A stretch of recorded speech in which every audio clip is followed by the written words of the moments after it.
ఓం నమ శివాయ శ్రీమాత్రే నమ. మిత్రులకి శ్రేభిలాషులకి అలాగే నన్ను ఇంతగా ఆదరిస్తున్న యూట్యూబ్ ప్రేక్షకులందరికీ కూడా పేరు పేరు ధన్యవాదాలు. మిత్రులరా, మీ అందరికీ పరాదేవత ఎల్లవెల్లలా మీతో ఉండి మీ మనోవాంఛ నెరవేర్చాలని మనస్ఫూర్తిగా కోరుకుంటున్నాను. చాలామంది మిత్రులు, గురువుగారు, మేము అనేక రకాల పరిహారాలు చేస్తున్నామండి. పూజలు చేస్తున్నాము, వ్రతాలు చేస్తున్నాము, మీరు చెప్పిన పరిహారాలు చేస్తున్నాము, అలాగే ఉంగరాలు ధరించాము, రుద్రాక్ష ధరించాము, కానీ మా ఇంటిలో కష్టాలు తీరటం లేదు. ఇందువల్ల కారణం ఏంటి? అలాగే మేము మా జీవితంలో ధనానికి ఇబ్బంది పడుతున్నాము, అలాగే భార్యాభర్తల మధ్య గొడవలు అవుతున్నాయి, పిల్లలు మా మాట వినటం లేదు, మాకు ఎవరిని చూసినా అసూయ కలుగుతుంది, వారికి అవుతుంది మాకు అవడం లేదు, మేము ఇద్దరం కలిసి గుడికి వెళ్ళాము, వాళ్ళ పని అయిందని వాళ్ళు చెప్తున్నారు, మా పని అవడం లేదు. ఎందువల్ల? ఇది చాలామంది మెయిల్స్లోను కామెంట్స్లోను రెగ్యులర్గా అడుగుతున్నారు. ఏది చేసినా కలిసి రావడం లేదు, మమ్మల్ని దురదృష్టం వెంటాడుతుంది, దౌర్భాగ్యం వెంటాడుతుంది అని చాలామంది రెగ్యులర్గా అడుగుతున్నారు. కారణం ఏంటంటే మనకి తెలియకుండానే మన ఇంటిలో కొన్ని సందర్భాల్లో కొన్ని తెలియకుండా తప్పులు చేస్తాం. ఆ తప్పులు చేయటం వల్ల దరిద్రత, అలక్ష్మి మన ఇంట్లోకి వస్తుంది. మనకు తెలియదు మనం చేస్తున్నామని. అలక్ష్మి రావటం వల్ల అన్ని సమస్యలు, అన్ని రకాల సమస్యలు వస్తాయి. ఆర్థికంగాను, మానసికంగాను, అలాగే మీకు కుటుంబ పరంగా కూడా ఇబ్బందులు వస్తాయి. ఎన్ని పూజలు చేసినా, ఎన్ని వ్రతాలు చేసినా, ఎన్ని నోములు చేసినా కలిసి రాదు. చాలామంది అనుకుంటారు, మేము ఏ తప్పు చేయలేదు కదా, భగవంతుడు మాకు ఎందుకు ఇవ్వడం లేదు అని అడుగుతూ ఉంటారు. మేము అన్నీ చేస్తూనే ఉన్నాం కదా. ఒక్కసారి నేను ఈ వీడియోలో మీరు ఎటువంటి పనులు చేస్తున్నారో, మీ ఇంట్లో ఇలా కనుక ఉంటే, అంటే నేను కొన్ని తప్పులు జరుగుతూ ఉంటాయి ఇంట్లో, ఆ తప్పులు కనుక మీ ఇంట్లో జరుగుతూ ఉంటే మీరు ఎంత చేసినా ఫలితం ఉండదు. ఈ తప్పుల్ని సరిచేసుకుంటే అలక్ష్మి వెళ్ళిపోతుంది. అంటే మీకు లక్ష్మీ యోగ్యత కలుగుతుంది, అలక్ష్మి తొలగిపోతుంది. అవేంటో మీకు చెప్తాను, పాయింట్ టు పాయింట్ మీకు చెప్తాను. స్కిప్ చేయకుండా లాస్ట్ వరకు చూడండి. అలాగే మీకు ఈ వీడియో నచ్చినట్లయితే లైక్ చేయండి, ఛానల్ని సబ్స్క్రైబ్ చేసుకోండి, పక్కనే ఉన్న గంట సింబల్ని యాక్టివేట్ చేసుకోండి, 10 మంది మిత్రులకి షేర్ చేయండి. అలాగే కొత్త ఛానల్ లింక్స్ కూడా ఇవ్వడం జరిగింది, వాటిని మన వీడియో డిస్క్రిప్షన్ ఇచ్చాను, మీరు వాటిని కూడా సబ్స్క్రైబ్ చేసి గంట సింబల్ని యాక్టివేట్ చేసుకోండి. అలాగే ఫేస్బుక్ లింక్ కూడా ఇవ్వడం జరిగింది, మీరు కంపల్సరీగా ఫ్రెండ్ రిక్వెస్ట్ పంపించండి, మీ అందరికీ యాక్సెప్ట్ చేయడం జరుగుతుంది. ఎందుకంటే చాలామంది మిత్రులు, గురువుగారు మీరు చెప్పే వీడియోలు మాకు నోటిఫికేషన్ రావడం లేదు, కాబట్టి మాకు షేర్ చేయండి అని అడుగుతున్నారు. నేను ప్రతి వీడియోని కూడా మీకు ఫేస్బుక్లో షేర్ చేస్తాను. అలాగే మీరు ఎవరైనా సరే సమస్యలతో బాధపడుతున్న వారు అనేక రకాల ఉపాయాలు చేయడం జరిగింది. మీరు వీడియోస్లోకి వెళ్ళండి, లేదా ప్లేలిస్ట్లోకి వెళ్ళండి, ఛానల్ ప్లేలిస్ట్లోకి వెళ్ళండి, మీరు ఆచరించగలిగేదాన్ని చేయండి. మళ్ళీ మీకు వినపం చేస్తున్నాను ఏంటంటే, మీకు తెలిసి కానీ తెలియక కానీ ఈ పదార్థంతో చేయండి అని చెప్తే ఆ పదార్థంతో చేయడానికి మాత్రమే ప్రయత్నం చేయండి. అంతేకాని ఇది నాకు దొరకడం లేదు, నేను ఇంకో దాంతో చేయవచ్చు అని అడగమాకండి. కారణం ఏంటంటే, ఈ ఉపాయాలలో పదార్థానికి ఉన్న విశేషమైన శక్తిని మనం ఎలా వినియోగించుకోవాలో దాంట్లోనే ఉంటుంది. అలా కాకుండా వేరే సబ్స్టిట్యూట్గా ఆలోచిస్తే ఫలితం ఇవ్వకపోగా ఇబ్బందులు కలుగుతాయి. ఈరోజు ఉపాయం అంటే, ఈరోజు మనం తప్పులు చేస్తున్నామా లేదా, ఈ తప్పులు జరుగుతూ ఉంటే ఖచ్చితంగా మీకు మీ ఇంట్లో అలక్ష్మి వస్తుంది. ప్రప్రథమంగా మీరు ఎవరైనా సరే బాగా గుర్తుంచుకోండి, ఇంటి గుమ్మం మీద కూర్చొని మాట్లాడటం కానీ, ఇంటి సమయంలో అంటే సాయంత్రం 5 గంటల దగ్గర నుంచి 6:30 మధ్య ప్రాంతంలో మీ గుమ్మం మీద కూర్చోవద్దు. మొట్టమొదటిది, తెలిసి కానీ తెలియక కానీ, ఇది గుర్తుంచుకోండి. ఇది మొట్టమొదటి పాయింట్. ఎందుకంటే కొంతమంది సాయంత్రం అవ్వగానే గుమ్మాల మీద కూర్చొని మీటింగ్ చెప్తూ ఉంటారు. అలా కనుక చెప్తూ ఉంటే మీ ఇంటిలో ఏ పూజ చేసినా కలిసి రాదు. లక్ష్మీదేవి ఇంట్లోకి రాకుండా అలక్ష్మి ఇంట్లోకి వస్తుంది. ఎప్పుడు గొడవలు అవుతూనే ఉంటాయి. మీరు ఇలా కూర్చుని చెప్పేవారు ఎవరైతే ఉంటారో, మగవారు కానీ ఆడవారు కానీ, ఎదుటివారి గురించి, పక్కవారి గురించి, వారి గురించి మాట్లాడడం జరుగుతుంది తప్ప మీ గురించి, మీ జీవితాల గురించి మాట్లాడలేని పరిస్థితి ఏర్పడుతుంది. కాబట్టి గుమ్మాల మీద కూర్చోవద్దు. అలాగే సాయంత్రం సమయంలో కానీ మీరు ఎప్పుడూ కూడా, అంటే బాగా గుర్తుంచుకోండి, గోర్లు కొంతమంది కొరుకుతూ ఉంటారు. గోర్లు తీసుకోవాల్సింది తీసుకోకుండా నోటితో కొరుకుతూ ఉంటారు. అలా కొరుకుతూ ఉన్న మీ ఇంట్లోకి అలక్ష్మి వస్తుంది. ఇది రెండవది. అలాగే గోర్లని సంధ్యలో పొరపాటున తీసుకోకూడదు. అంటే సూర్యాస్తమయ సమయంలో కానీ, సూర్యుడు ఉదయించే సమయంలో కానీ కాళ్ళగున్నవి చేతుకున్నవి తీసుకోకూడదు. మూడవది చాలా ఇంపార్టెంట్ ఏంటంటే నిలబడి ఎప్పుడూ కూడా ఆడవారు ఎవరైనా సరే నిలబడి తలదూకోవద్దు. కొంతమంది నిలబడి దువ్వేస్తూ ఉంటారు. అలాగే మీ పూజా మందిరంలో కానీ మీ వంటగదిలో కానీ పొరపాటును కూడా తలదువ్వవద్దు. అలాగే దువ్విన వచ్చిన వెంట్రుకల్ని ఎక్కడ పడితే అక్కడ పారేయవద్దు, పక్కన పెట్టుకోండి. అలాగే కొంతమంది సమయం లేకుండా ఇల్లు ఊడుస్తూ ఉంటారు. అంటే ఎప్పుడు పడితే అప్పుడు ఇల్లు ఊడుస్తూనే ఉంటారు. రాత్రి సమయంలోనూ అలాగే తెల్లవారుజామున అంటే ఎర్లీ మార్నింగ్ కొంతమంది ఏంటంటే ఎర్లీ మార్నింగ్ అంటే 4 o'clockకి 5 o'clock కూడా లెగుస్తూ ఉంటారు. ఆ సమయంలో అందరు పడుకుని ఉంటారు. వీరు ఇల్లు ఊడ్చేసి శుభ్రం చేస్తూ ఉంటారు.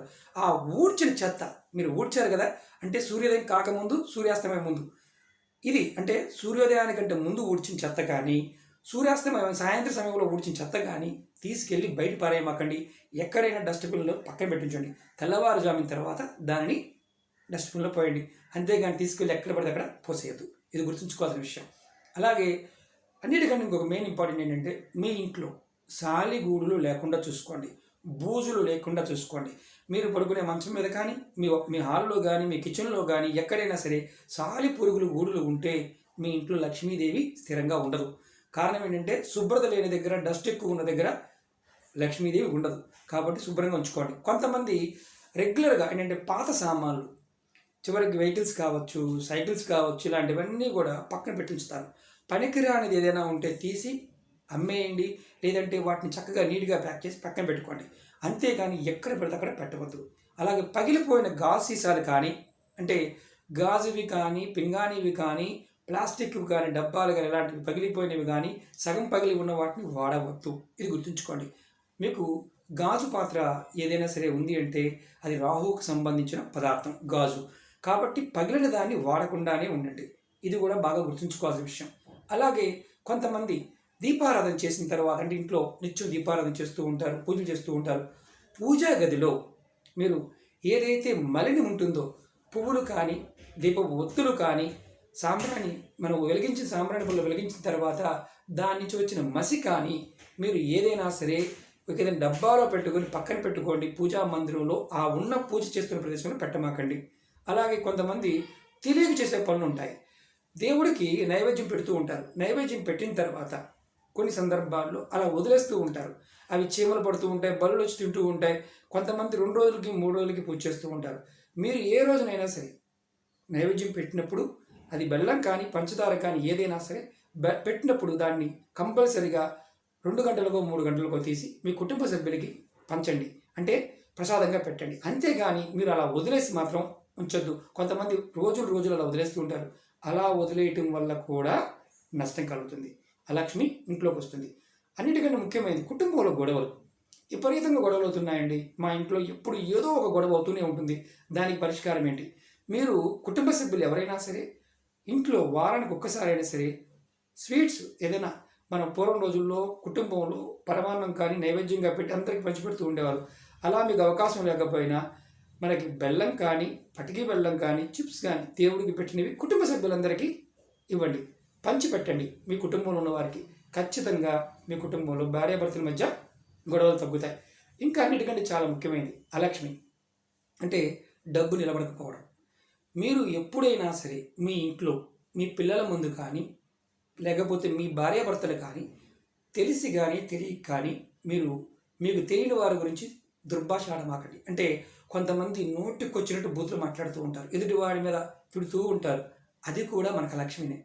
అంటే మనకు సంబంధం లేని వాడిని మనం జలస్తోనూ అసూయతోనూ మనం తిడుతూ ఉన్నప్పుడు తెలియకుండానే మన ఇంట్లోకి అలక్ష్మి వస్తుంది. మన మీద మనకి తెలియకుండానే మన లోపలికి నెగిటివ్ ఎనర్జీ వస్తుంది. దానివల్ల అనారోగ్య సమస్యలు వస్తాయి, మీకు ధనం నిలబడదు. ఆశ్చర్యంగా అనిపించవచ్చు. అలాగే ఇంకొకటి చాలా ఇంపార్టెంట్ పాయింట్ ఏంటంటే మీ పిల్లలని ఎవరైతే మీ కుటుంబ సభ్యులు ఉంటారో మీ పిల్లలని నోటుకు వచ్చినట్టు బూతులు తిట్టకూడదు. ఎవరి కుటుంబంలో అయితే భార్యని కానీ పిల్లలని కానీ భర్తని కానీ తూలనాడుతూ ఉంటారో ద్వేషిస్తూ ఉంటారో ఆ ఇంటిలో ధనం నిలబడదు. ఆశ్చర్యంగా అనిపించవచ్చు. ఎందుకంటే మీ కుటుంబ సభ్యులు ఎవరినైతే ఉంటుంది మీకు ఎప్పుడు కూడా మనం ప్రజలు చెప్తుంటారు తదాస్తు దేవతలు తిరుగుతూ ఉంటారు అనకూడదు. కొంతమంది శాపనార్థాలు పెడుతూ ఉంటారు, సొంత పిల్లలకి పెడుతూ ఉంటారు. బయట వాళ్ళకి పెడతాం వేరే విషయం. కుటుంబ సభ్యుల్లోనే కొంతమంది నోటుకొచ్చినట్టుగా తిడుతూ ఉంటారు, శాపనార్థాలు పెడుతూ ఉంటారు. అది కూడా మీకు మంచిది కాదు. ఎందుకంటే మన నోరు ఎంతవరకు దైవనామాన్ని స్మరించాలే కానీ పొరపాటును కూడా మిగతా వారిని కానీ కుటుంబ సభ్యుల్ని కానీ తిట్టకూడదు. తిట్టడం వల్ల మన ఇంట్లో ధనం నిలబడదు. అలాగే ఇంకొకటి మెయిన్ ఇంపార్టెంట్ ఏంటంటే చాలామందికి తెలియని విషయం, వంటగది. వంటగదిలో రాత్రిపూట మీరు భోజనం చేసిన ప్లేట్లు కానీ పదార్థాలు కానీ అలా షింకులో పడేసి ఉంచవద్దు. వాటిని నీటిని కాస్త తొలిపైన పక్కన పెట్టుకోండి. కానీ పొరపాటున అలా వదిలేస్తే మీ ఇంట్లో మెల్లమెల్లగా ధనం అనేది వెళ్ళిపోతుంది, మీకు అయోగ్యత వస్తుంది. చాలామంది మన కుటుంబాల్లో రాత్రి సమయాల్లో అంటే తిన్న వస్తువులు అన్నాన్ని కూడా కొంతమంది వదిలేస్తూ ఉంటారు. దానిని మీరు ఏదైనా డస్ట్బిన్లో కానీ దేని కవర్లో కట్టి పక్కన పెట్టండి. అలా వదిలేయమాకండి. అలా వదిలేయటం వల్ల కూడా అలక్ష్మి వస్తుంది. మనం మరి వీటన్నిటి నుంచి ఇలాంటి చిన్న చిన్న తప్పిదాలు చేస్తూ ఉంటాం. అలాగే ఇంకొకటి చాలా ఇంపార్టెంట్, మన ఇంట్లో బల్లులు తిరుగుతూ ఉంటాయి. అప్పుడప్పుడు బల్లులు తిరుగుతూ ఉన్నప్పుడు కొంతమంది బల్లుల్ని చంపేస్తూ ఉంటారు. చీపురుతో కొట్టడము, కర్రతో కొట్టడము, ఏదో ఒకటి చంపేస్తూ ఉంటారు. అది కూడా చేయకూడదు. వాటిని బయటికి తరిమేయండి, కానీ ఇంట్లో చంపవద్దు. చంపితే ఏమవుతుందంటే మీకు పాపహింస అంటే జీవహింస చుట్టుకుంటుంది. దానివల్ల కుటుంబంలో భర్త భార్య మధ్య ఎప్పుడు గొడవలు అవుతాయి. అలాగే మనం కొన్ని జంతువులు పెంచుకుంటూ ఉంటారు కొంతమంది. మనకి మామూలుగా చేపల అక్వేరియం పెంచుకోవచ్చు. పక్షులు కొంతమంది మామూలుగా ఇళ్ళల్లో పెంచుకుంటూ ఉంటారు. బయట మీరు ఆహారం పెట్టవచ్చు, కానీ ఇంట్లో పక్షులు పెంచడం ఒకటి నిషిద్ధం. అలాగే కొంతమంది పిల్లులు పెంచుకుంటూ ఉంటారు. పిల్లులు కూడా పెంచుకోవడం నిషిద్ధం. మన శాస్త్రాల్లో వీటిని పెంచకూడదని చెప్పారు. ఎందుకంటే ఫ్రీగా ఉండవలసిన వాటిని ఫ్రీగా ఉంచాలి అని అర్థం. కొంతమందికి కలిసి రాదు, కొంతమందికి పావురాలు ఇలాంటివి పెంచుతూ ఉంటారు. అవి ఇంటి దగ్గర కాకుండా ఎక్కడైనా మీకు సపరేట్ ప్లేస్ ఉన్నా కానీ డాబా పైన కానీ లోపల కాదు, ఇంటి లోపల కాకుండా సపరేట్గా ప్లేస్ ఉంటే ఖచ్చితంగా పెంచుకోవచ్చు. కానీ ఇంటి లోపల మాత్రం పంజరాలు పెట్టి పెంచకూడదు. ఇది గుర్తుంచుకోవాల్సిన విషయం. దీనివల్ల కూడా లక్ష్మి నిలబడదు. చాలామంది ఏంటంటే ఎందువల్ల అంటారు. ఇందువల్ల జరుగుతూ ఉంటాయి. అలాగే కొంతమంది అంటే నిత్యము దీపారాధన, నిత్యము ఆరాధన చేస్తూ ఉన్నప్పటికీ కొంతమంది కలిసి రాదు.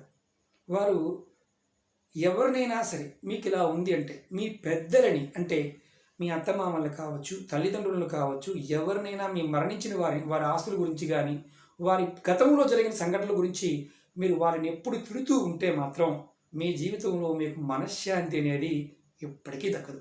చనిపోయిన వారిని ద్వేషించడం, తిట్టడం కూడా మహాపాపమే. కారణం ఏంటంటే పితృదోషాలు కూడా దానివల్ల వస్తాయి. భర్త నుంచి చెదిరింపులు వస్తాయి, సంతానం నుంచి కూడా చెదిరింపులు వస్తాయి. అలాగే సంతానం మిమ్మల్ని చాలా భయంకరంగా చూస్తారు. కారణం ఏంటంటే చనిపోయిన వారిని కూడా మనం గౌరవించాలే కానీ తోలనాడకూడదని అర్థం. ఇలాంటి చిన్న చిన్న విషయాలు చేస్తూ ఉంటే మీరు సరి చేసుకోండి, ఖచ్చితంగా జీవితంలో మార్పు వస్తుంది. మరొక వీడియోతో మీ ముందుకు వస్తాను. మీకు ఈ వీడియో నచ్చినట్లయితే లైక్ చేయండి, ఛానల్ని సబ్స్క్రైబ్ చేసుకోండి, పక్కనే ఉన్న గంట సింబల్ని యాక్టివేట్ చేసుకోండి, 10 మంది మిత్రులకి షేర్ చేయండి. ఓం నమః శివాయ, శ్రీమాత్రే నమః.